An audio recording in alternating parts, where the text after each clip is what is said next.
ಲೋಕಾಕಾಶ ಭಾಗ 17 ಸಮಸ್ತ ಕೇವಲಿಗಳಿಗೆ ಜಯವಾಗಲಿ, ಸಮಸ್ತ ನನ್ನ ಗುರುಗಳಿಗೆ ಜಯವಾಗಲಿ.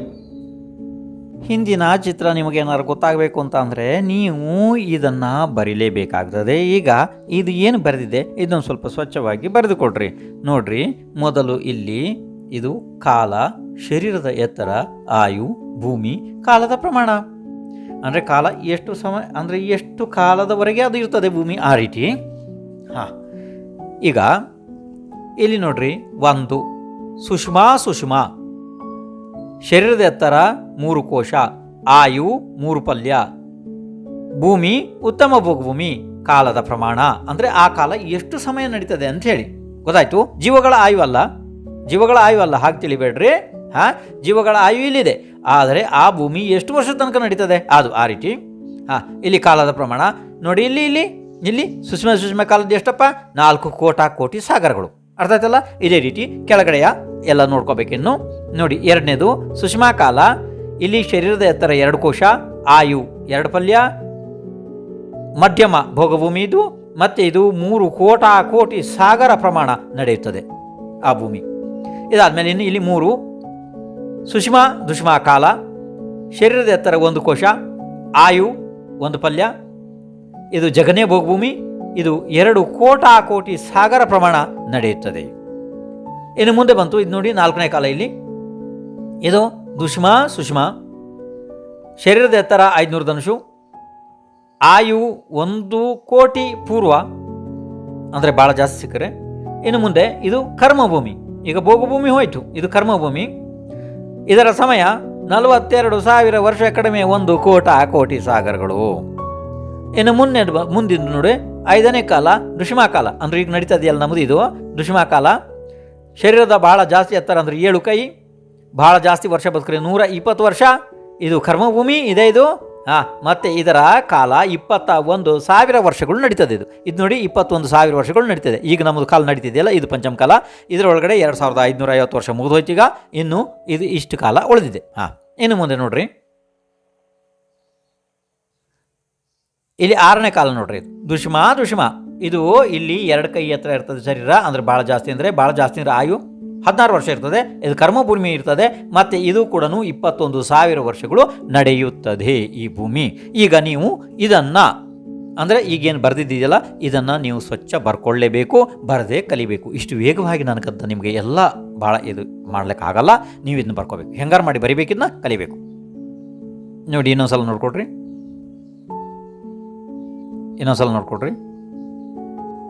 2.5 ದ್ವೀಪದ 5 ಭರತ ಕ್ಷೇತ್ರ ಮತ್ತು 5 ಐರಾವತ ಕ್ಷೇತ್ರಗಳಲ್ಲಿ ಕೇವಲ 6 ಖಂಡಗಳಲ್ಲಿ ಮಾತ್ರ 6 ಕಾಲಗಳ ಪರಿವರ್ತನೆ ಆಗುತ್ತಾ ಇರುತ್ತದೆ. 6 ಕಾಲ ಅವಸರ್ಪಿಣಿಯದ್ದು, 6 ಕಾಲ ಉತ್ಸರ್ಪಿಣಿಯದ್ದು ಇರುತ್ತದೆ. ಅವಸರ್ಪಿಣಿ ಕಾಲದಲ್ಲಿ ಮನುಷ್ಯ ಮತ್ತು ತಿರ್ಯಂಚ ಜೀವಗಳ ಆಯು, ಶರೀರ, ಎತ್ತರ, ಸುಖ, ಸಂಪತ್ತು ಇವೆಲ್ಲ ಕಡಿಮೆ ಆಗುತ್ತಾ ಹೋಗುತ್ತದೆ. ಮತ್ತು ಉತ್ಸರ್ಪಿಣಿ ಕಾಲದಲ್ಲಿ ಇವೆಲ್ಲ ದಿನೇ ಬೆಳೆಯುತ್ತಾ ಹೋಗುತ್ತವೆ. ಅರ್ಧ ಪಲ್ಯಗಳಿಂದ ನಿರ್ಮಿತ 10 ಕೋಟಿ ಸಾಗರೋಪಮ ಅವಸರ್ಪಿಣಿ ಮತ್ತು 10 ಕೋಟಿ ಸಾಗರೋಪಮದ ಉತ್ಸರ್ಪಿಣಿ ಇದ್ದು ಇವು ಎರಡೂ ಸೇರಿ 20 ಕೋಟಿ ಸಾಗರೋಪಮಗಳದ್ದು ಒಂದು ಕಲ್ಪಕಾಲ ಆಗುತ್ತದೆ. ಈಗ ನಿಮಗೆ ಇಲ್ಲಿ ಒಂದು ಶಬ್ದ ಬಂತು, ಏನು ಅಂತಂದರೆ ಏನು ಬಂತು? ಆಧಾಪಲ್ಯ ಶಬ್ದ ಬಂತು ಅಲ್ವಾ?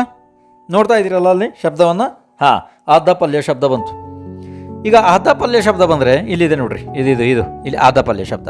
ಹಾಗಾದರೆ ಇದನ್ನು ಏನು ಮಾಡಬೇಕು? ಈಗ ನಾನು ಇದರ ವಿಸ್ತಾರವನ್ನು ಹೇಳೋದಿಲ್ಲ, ಯಾಕೆಂದರೆ ನಿಮಗೆ ಅಲ್ಲಿ ಎಲ್ಲ ರೀತಿ ಪಲ್ಯ, ಸಾಗರ ಎಲ್ಲದರ ಬಗ್ಗೆ ಭಾಳ ಮೊದಲು ಭಾಗಗಳಲ್ಲಿ ಸಂಪೂರ್ಣ ಹೇಳಿ ಮುಗಿದಿದೆ. ನೀವು ಯಾರು ಅಲ್ಲಿ ಬರ್ಕೊಂಡಿದ್ದೀರಿ ನೀವು ಅಲ್ಲಿಂದನೇ ಕಲಿಬೇಕು. ಅದನ್ನು ಯಾರು ಅಲ್ಲಿ ಕಲಿಸಿದ್ದಾರೆ ಅವರು ಇಲ್ಲಿ ಸರಳವಾಗಿ ಕಲಿಬೋದು, ಇಲ್ಲಾಂದರೆ ಏನೂ ಗೊತ್ತಾಗೋದಿಲ್ಲ ಈ ಸ್ಥಳದಲ್ಲಿ. ನಾನೇನು ಮಾಡೋಕ್ಕಾಗಲ್ಲ, ಇಲ್ಲಿ ನಾನು ವಿಸ್ತಾರವಾಗಿ ಹೇಳೋದಿಲ್ಲ.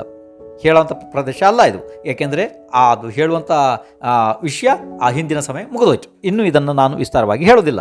ಈಗ ಸಾಗರ ಅಂದರೆ ಏನು, ಪಲ್ಯ ಅಂದರೆ ಏನು, ಅದನ್ನು ನೀವು ಅಲ್ಲಿಗೆ ಹೋಗಿ ತಿಳ್ಕೊಬೇಕು. ಅರ್ಥ ಆಯಿತು? ಹಾಂ, ಆಯ್ತಪ್ಪ. ಇನ್ನು ಒಂದೇ ನೆನ್ಪಿಟ್ಕೊಡ್ರಿ, ಇಲ್ಲಿ 10 ಕೋಟಿ ಸಾಗರ ಉತ್ಸರ್ಪಿಣಿ, 10 ಕೋಟಿ ಸಾಗರ ಅವಸರ್ಪಿಣಿ, ಇದು ಎಲ್ಲ ಸೇರಿ 20 ಕೋಟಿ ಸಾಗರ ರೂಪಮದ್ದು ಒಂದು ಕಲ್ಪಕಾಲ ಆಗುತ್ತದೆ. ಸುಷ್ಮಾ ದುಷ್ಮಾ ಈ 3 ಕಾಲಗಳಲ್ಲಿ ಭೂಮಿಯಲ್ಲಿ ಧೂಳು, ಹೊಗೆ, ಅಗ್ನಿ, ಹಿಮ, ಮುಳ್ಳುಗಳು, ಮಂಜುಗೆಡ್ಡೆ, ಚೇಳು, ಇರುವೆ, ಹುಳು ಆದಿ ಕೀಟಗಳು, ಅಸಂಜ್ಞ ಜೀವ, ಸ್ವಾಮಿ, ಸೇವಕ ಆದಿ ಯಾವುದೂ ಇರುವುದಿಲ್ಲ. ಆದರೆ ಸುಷ್ಮಾ ಅಂದರೆ ಜಗನ್ಯ ಭೋಗಭೂಮಿಯ ಅಂತ್ಯದಲ್ಲಿ ಇವೆಲ್ಲ ಪ್ರಾರಂಭ ಆಗುತ್ತವೆ. ಭೋಗಭೂಮಿಗಳಲ್ಲಿ ಸ್ತ್ರೀ ಪುರುಷ ಯುಗಲ ಉತ್ಪನ್ನರಾಗಿ ಮುಂದೆ ಅವರೇ ದಂಪತಿಗಳು. ಪುರುಷರನ್ನು ಅಲ್ಲಿ ಆರ್ಯ ಮತ್ತು ಸ್ತ್ರೀಯರನ್ನು ಆರ್ಯ ಎಂದು ಕರೆಯುತ್ತಾರೆ. ಇವರು ಅನುಪಮ ಲಾವಣ್ಯಯುಕ್ತರು, ಇಂದ್ರನೀಲ ಮಣಿಯಂತೆ ಕೂದಲಿನವರು ಇರುತ್ತಾರೆ. ಪ್ರಥಮ ಸುಷ್ಮಾ ಕಾಲದಲ್ಲಿ ಪುರುಷ ಮತ್ತು ಸ್ತ್ರೀಯರಿಗೆ ಬೆನ್ನೆಲುಬು 256 ಇರುತ್ತದೆ. ಅನುಪಮ ಲಾವಣ್ಯ ಸುಖಸಾಗರದಲ್ಲಿ ಮಗ್ನರು. 9,000 ಆನೆಗಳಷ್ಟು ಶರೀರ ಬಲದಿಂದ ಯುಕ್ತರು, ಮಂದ ಕಷಾಯಿಗಳು. ವಜ್ರ ಋಷಭ ನಾರಚ ಸಂವಹನ ಸಮಚತುರಸ್ರ ಶರೀರ ಸಂಸ್ಥಾನ. ಉದಯಿಸುವ ಸೂರ್ಯನ ಸಮಾನ ತೇಜಸ್ವಿ. ಕವಲಾಹಾರ ಸೇವಿಸಿಯೂ ಕೂಡ ಮಲಮೂತ್ರ ವಿಸರ್ಜನ ರಹಿತ ಶರೀರ. ಅನ್ಯ ಪರಿವಾರ ಜನ ರಹಿತ, ಅಂದರೆ ಅಲ್ಲಿ ಯಾರು ಸಂಬಂಧಿಕರು ಇರೋದಿಲ್ಲ. ಅನೇಕ ಸುಖ ಭೋಗಿಸುವವರು ಇರುತ್ತಾರೆ. ಈ 3 ಕಾಲಗಳಲ್ಲಿ ಗ್ರಾಮ, ನಗರ, ದೇಶ ಯಾವುದೂ ಇರದೆಯೇ ಕೇವಲ ಕಲ್ಪವೃಕ್ಷಗಳು ಇದ್ದು ಈ ಯುಗಲಗಳು ತಮ್ಮ ಮನಸ್ಸಿನಲ್ಲಿ ಕಲ್ಪಿತ ವಸ್ತುಗಳನ್ನು ಆ ಕಲ್ಪವೃಕ್ಷಗಳಿಂದ ಪಡೆದು ಸುಖ ಅನುಭವಿಸುತ್ತಾರೆ. ಈಗ ನೋಡ್ರಿ, ಈಗ ಒಂದು ಮಹತ್ವಪೂರ್ಣ ಸೂಚನೆ. ಇಲ್ಲಿವರೆಗೆ ನೀವು ಕೇಳ್ಕೊಂಡು ಹೋದ್ರಿ ಅಲ್ವಾ? ವೇಗವಾಗಿ ನಾನು ಹೇಳ್ತಾ ಹೋದೆ, ನೀವು ಕೇಳ್ಕೊಂಡು ಹೋದ್ರಿ. ಆದರೆ ಈಗ ಹಾಗಲ್ಲ. ಈಗ ನೀವು ಇದನ್ನು ಬರಿಬೇಕಾಗ್ತದೆ. ಇದೆಯಲ್ಲ, ನಾನು ತೋರಿಸ್ತಾ ಇದ್ದೀನಲ್ಲ, ಇದನ್ನು ಬರಿಬೇಕಾಗ್ತದೆ. ನೋಡ್ರಿ, 10 ಪ್ರಕಾರದ ಕಲ್ಪವೃಕ್ಷಗಳು ಇರ್ತವೆ. ಅದರ ಹೆಸರನ್ನು ಹೇಳ್ತೀನಿ, ಅದನ್ನು ಸ್ವಲ್ಪ ಬರ್ಕೋಬೇಕಪ್ಪ, ಯಾಕೆಂದರೆ ಬೇಕಾಗ್ತದೆ ನಿಮಗಿದು. ಬರೀರಿ. ಈಗ ಪ್ರಾರಂಭ. ಪಾನಾಂಗ, ತುರ್ಯಾಂಗ, ಭೂಷಣಾಂಗ, ವಸ್ತ್ರಾಂಗ, ಭೋಜನಾಂಗ, ಆಲಯಾಂಗ, ದೀಪಾಂಗ, ಭಾಜನಾಂಗ, ಮಾಲಾಂಗ, ತೇಜಾಂಗ. ಇವು 10 ಪ್ರಕಾರದ ಕಲ್ಪವೃಕ್ಷಗಳು. ಈಗ ಯಾವ ಕಲ್ಪವೃಕ್ಷ ಏನನ್ನು ಕೊಡುತ್ತದೆ ಅದನ್ನು ಬಹಳ ಸಂಕ್ಷಿಪ್ತವಾಗಿ ಹೇಳ್ತೇನೆ, ಬಹಳ ಸಂಕ್ಷಿಪ್ತ. ನೋಡ್ರಿ, ಇಲ್ಲಿ ಪಾನಾಂಗ ಕಲ್ಪವೃಕ್ಷ. ಇಲ್ಲಿ ನೋಡ್ರಿ, ಪಾನಾಂಗ ಕಲ್ಪವೃಕ್ಷ ಇದು ಮಧುರ ಸುಸ್ವಾದ 6 ರಸಗಳಿಂದ ಯುಕ್ತ, ಪ್ರಶಸ್ತ, ಅತಿಶಯ ಮತ್ತು ಪುಷ್ಟಿದಾಯಕ 32 ಪ್ರಕಾರದ ಪೇಯ ದ್ರವ್ಯಗಳನ್ನು ಕೊಡುತ್ತದೆ. ತುರ್ಯಾಂಗ ಕಲ್ಪವೃಕ್ಷವು ಉತ್ತಮ ವೀಣೆ, ಪಟಹ, ಮೃದಂಗ, ಜಾಲರ, ಶಂಖ, ದುಂದುಬಿ, ಬಂಬ, ಬೇರಿ, ಕಹಳೆ ಆದಿ ಭಿನ್ನ ವಾದ್ಯಗಳನ್ನು ಕೊಡುತ್ತದೆ. ಭೂಷಣಾಂಗ ಕಲ್ಪವೃಕ್ಷವು ಕಂಕಣ, ಕಟಿಸೂತ್ರ, ಹಾರ, ಕೇಯೂರ, ಮಂಜೀರ, ಕಟಕ, ಕುಂಡಲ, ಕಿರೀಟ, ಮುಕುಟ ಇತ್ಯಾದಿ ಆಭೂಷಣಗಳನ್ನು ಕೊಡುತ್ತದೆ. ವಸ್ತ್ರಾಂಗ ಕಲ್ಪವೃಕ್ಷವು ನಿತ್ಯ ಶೀನಿಪಟ, ಉತ್ತಮ ಕ್ಷೋಮಾದಿ ವಸ್ತ್ರ ಮತ್ತು ಅನ್ಯ ಮನ ಮತ್ತು ಕಣ್ಣುಗಳಿಗೆ ಆನಂದವನ್ನು ಉತ್ಪನ್ನ ಮಾಡುವ ನಾನಾ ಪ್ರಕಾರದ ವಸ್ತ್ರಗಳನ್ನು ಕೊಡುತ್ತದೆ. ಭೋಜನಾಂಗ ಕಲ್ಪವೃಕ್ಷ 16 ಪ್ರಕಾರದ ಆಹಾರ, 16 ಪ್ರಕಾರದ ವ್ಯಂಜನ, 14 ಪ್ರಕಾರದ ಸಾರುಗಳು, 108 ಪ್ರಕಾರದ ಖಾದ್ಯ ಪದಾರ್ಥ ಮತ್ತು ಸ್ವಾದ್ಯ ಪದಾರ್ಥಗಳ ಪ್ರಕಾರ ಎಷ್ಟು?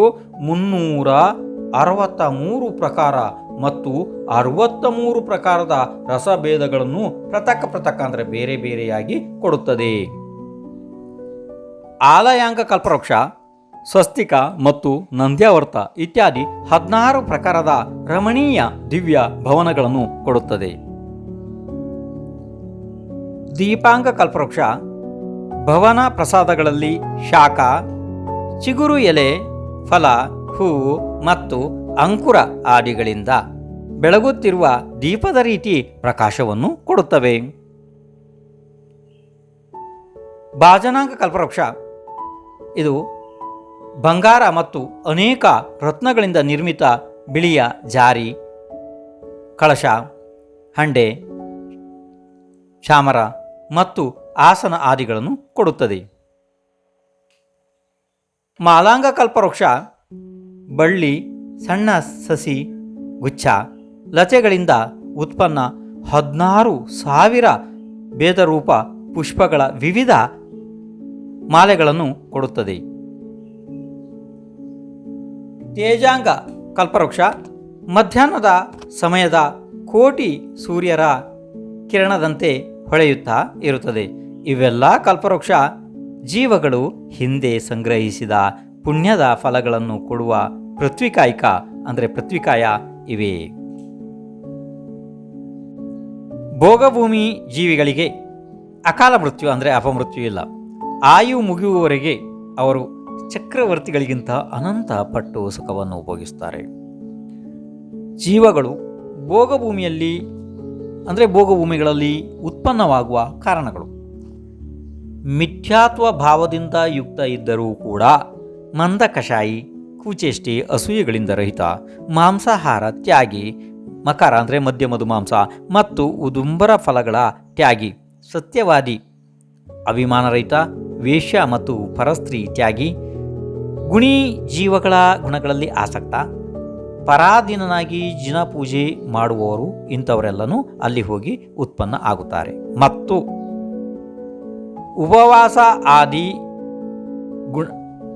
ಉಪವಾಸ ಆದಿಗಳಿಂದ ಶರೀರ ಕೃಶ ಮಾಡುವವರು, ಆರ್ಜವ ಆದಿ ಗುಣಗಳಿಂದ ಸಂಪನ್ನ ಮತ್ತು ಉತ್ತಮ ಮತ್ತು ವಿವಿಧ ಪ್ರಕಾರದ ಗುಣಗಳಿಂದ ಯುಕ್ತ, ಅಂದರೆ ಇವರು ದಿಗಂಬರ ಮುನಿಗಳ ಬಗ್ಗೆ ಹೇಳ್ತಾ ಇದ್ದಾರೆ. ಈಗ ಕೇಳಿ. ವಿವಿಧ ಪ್ರಕಾರದ ಯೋಗಗಳಿಂದ ಯುಕ್ತ, ಅತ್ಯಂತ ನಿರ್ಮಲ, ಸಂಯಮದ ಧಾರಕ ಮತ್ತು ಪರಿಗ್ರಹಗಳಿಂದ ರಹಿತ, ಯತಿಗಳಿಗೆ ಭಕ್ತಿಯಿಂದ ಆಹಾರ ದಾನ ಕೊಡುವವರು ಅಲ್ಲಿ ಹೋಗಿ ಉತ್ಪನ್ನರಾಗುತ್ತಾರೆ. ಮತ್ತು ಯಾರು ಪೂರ್ವಭವದಲ್ಲಿ ಮನುಷ್ಯ ಆಯು ಬಂಧಿಸಿಕೊಂಡು ನಂತರ ತೀರ್ಥಂಕರರ ಪಾದಮೂಲದಲ್ಲಿ ಕ್ಷಾಯಿಕ ಸಮ್ಯಕ್ ದರ್ಶನ ಪ್ರಾಪ್ತ ಮಾಡಿಕೊಂಡಿದ್ದಾರೆ, ಅಂತಹ ಅನೇಕ ಜೀವ ಕೂಡ ಭೋಗಭೂಮಿಯಲ್ಲಿ ಉತ್ಪನ್ನರಾಗುತ್ತಾರೆ. ಅನೇಕ ಮನುಷ್ಯ ಮತ್ತು ತಿರ್ಯಂಚ ಕೂಡ ದಿಗಂಬರ ಮುನಿಗಳ ಆಹಾರ ನೋಡಿ ಅನುಮೋದಿಸಿ ಪುಣ್ಯ ಸಂಪಾದಿಸಿ ಭೋಗಭೂಮಿಗಳಲ್ಲಿ ಉತ್ಪನ್ನ ಆಗುತ್ತವೆ. ಮತ್ತು ಅನೇಕ ಜೀವ 4 ಪ್ರಕಾರದ ದಾನದಿಂದ ಅಲ್ಲಿ ಉತ್ಪನ್ನ ಆಗುತ್ತವೆ. ಮುನಿವ್ರತವನ್ನು ಧರಿಸಿ ಭ್ರಷ್ಟರಾದವರು, ಕೂಲಿಂಗಿಗಳಿಗೆ ದಾನ ಕೊಡುವವರು ಅಥವಾ ಕೂಲಿಂಗವನ್ನು ಧರಿಸಿ ತಪ ಮಾಡುತ್ತಾರೆ ಅಂತವರು ಈ ರೀತಿ ಜೀವ ಭೋಗ ಭೂಮಿಗಳಲ್ಲಿ ತಿರ್ಯಂಚ ಆಗುತ್ತಾರೆ. ಅಲ್ಲಿ ಮನುಷ್ಯ ಮತ್ತು ತಿರ್ಯಂಚಗಳ ಆಯು ಕೇವಲ 9 ತಿಂಗಳು ಮಾತ್ರ ಉಳಿದಿರುವಾಗ ಗರ್ಭ ನಿಲ್ಲುತ್ತದೆ. ಒಂದು ಗಂಡು ಒಂದು ಹೆಣ್ಣು ಹುಟ್ಟಿದ ತಕ್ಷಣ ತಂದೆ ತಾಯಿ ಸತ್ತು ಹೋಗುತ್ತಾರೆ. ಪುರುಷರಿಗೆ ಸೀನು ಬರುತ್ತದೆ, ಸ್ತ್ರೀಯರಿಗೆ ಆಕಳಿಕೆ ಬಂದು ಸಾಯುತ್ತಾರೆ. ಅಲ್ಲಿ ಸಮ್ಯಕ್ ದೃಷ್ಟಿ ಸತ್ತು ಸೌಧರ್ಮ ಏಷಾನ ಕಲ್ಪದಲ್ಲಿ ಮತ್ತು ಮಿಥ್ಯಾದೃಷ್ಟಿ ಅಂದರೆ ಮಿಥ್ಯಾದೃಷ್ಟಿ ಜೀವವು ಭವನತ್ರಿಕ ಅಂದರೆ ಭವನವಾಸಿ ವೆಂತರ ಜ್ಯೋತಿಷ್ಕ ಅಂದರೆ ಇದನ್ನು ಭವನತ್ರಿಕ ಅಂತಾರೆ. ಅಲ್ಲಿ ಉತ್ಪನ್ನರಾಗ್ತಾರೆ. ಭೋಗಭೂಮಿಯಲ್ಲಿ ಉತ್ಪನ್ನ ಬಾಲಕರು ಶಯ್ಯೆಯಲ್ಲಿ ಮಲಗಿ ಬೆರಳು ಚಿಪ್ಪುತ್ತಾ 3 ದಿನ ಕಳೆಯುತ್ತಾರೆ. ಕುಳಿತುಕೊಂಡು 3 ದಿನ, ಅಸ್ಥಿರಗಮನ, ಸ್ಥಿರಗಮನ, ಕಲಗುಣ ಪ್ರಾಪ್ತಿ, ತಾರುಣ್ಯ ಇವಕ್ಕೆಲ್ಲ 3 ದಿನ ಕಳೆಯುತ್ತದೆ. ಭೋಗಭೂಮಿಯಲ್ಲಿ ಕಳ್ಳರು, ಶತ್ರುಗಳು, ಹಸಿ ಮಸಿ ಕೃಷಿ ಆದಿ ಕ್ರಿಯೆಗಳು, ಶೀತ ಉಷ್ಣ, ಪ್ರಚಂಡ ವಾಯು, ಮಳೆ ಇತ್ಯಾದಿ ಯಾವುದೂ ಇರುವುದಿಲ್ಲ, ಆಗುವುದಿಲ್ಲ. ಈಗ ನಿಮಗೆ ಮುಂದೆ ಶಾಸ್ತ್ರದ ಪ್ರಕರಣವನ್ನು ಕೊಡ್ತೀನಿ ನೋಡ್ರಿ. ಸ್ವಲ್ಪ ಭಾಳ ಮಹತ್ವಪೂರ್ಣ ಅದು. ಶಾಸ್ತ್ರವನ್ನು ನೋಡ್ಕೊಂಡು ಹೋಗ್ರಿ. ಹಿಂದೆ ಬರೆದಿದ್ದಾಯಿತು ಬೇಕಾದಷ್ಟು, ಅದನ್ನ ನೀವು ಓದ್ಕೊಂಡಿದ್ದೀರಿ. ಅದು ನಾನೇನು ತಿಳ್ಕೊಂಡಿದ್ದೀನಿ ಅಂದರೆ ನಿಮ್ಗೆ ಆ ವಿಷಯ ಎಲ್ಲ ಗೊತ್ತಾಯಿತು ಅಂತ ನನಗೆ ಅನಿಸ್ತಾ ಇದೆ. ಇನ್ನು ಹಾಗಿದ್ರೆ ಇನ್ನು ಈ ಭಾಗಗಳನ್ನು ನಿಗದಿತ ಸಮಯಕ್ಕೆ ಸರಿಯಾಗಿ ನನಗೆ ಮಾಡಲು ಆಗ್ತಾ ಇಲ್ಲ, ಏಕೆಂದರೆ ವಿಷಯಗಳು ಹಾಗಿದ್ದಾವೆ. ಆದ್ದರಿಂದ ಒಂದೊಂದು ಸ್ವಲ್ಪ ಯಾವುದಾದ್ರು ಅದಕ್ಕೆ ಸಂಬಂಧ ವಿಷಯಗಳು ಆಯಾಯ ಒಂದೊಂದು ಭಾಗ ಅಂಥೇಳಿ.